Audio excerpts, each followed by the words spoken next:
Istri doyan poliandri, calon suami keempat jadi tumbal. Kasus pembunuhan calon pengantin pria di Palembang menjadi sorotan.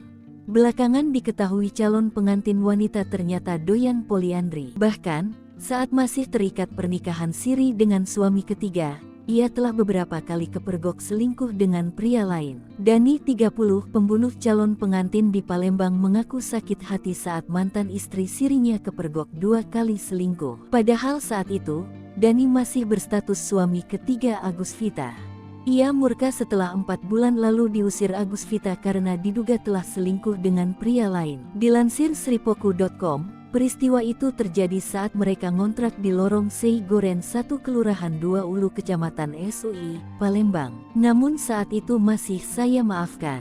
Dan hingga akhirnya kami berpisah, katanya, sambil mengatakan bersama Agus Vita dirinya tidak memiliki anak. Saat perkara digelar Kapolrestabes Palembang, Kombes Pol Haryo Sugihartono didampingi Kasat Reskrim AKBP Haris Dinzah, Sabtu tanggal 16 Desember tahun 2023 siang, Dani masih bisa tersenyum. Dani mengaku sebagai suami ketiga Agus Vita dan status pernikahan nikah siri. Ia mengaku nekat melakukan pembunuhan terhadap korban lantaran sempat ditantang korban. Sebelum kejadian, Jumat tanggal 15 Desember tahun 2023, Dani sedang berjalan di Pasar 2 Ulu Palembang. Lalu awalnya ia bertemu dengan adik mantan istrinya. Aik Agus Vita ini pun terlihat gugup dan langsung menemui Agus Vita. Ternyata Agus Vita tengah bersama calon suaminya Farid.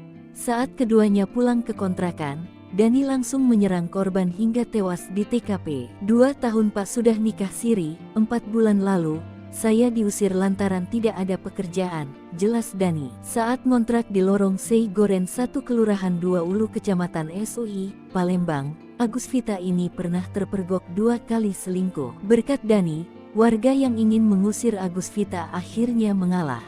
Namun cinta Dani dibalas pengkhianatan hingga memicu petaka.